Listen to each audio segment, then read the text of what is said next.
You ask Tiger to solve. This deals with linear equations with one unknown. The final result is w equals 3. Let's solve it step by step.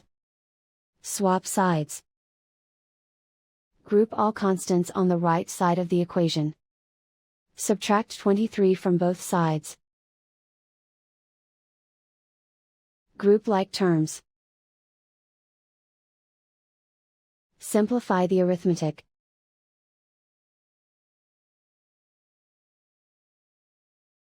Isolate the w. Divide both sides by -5.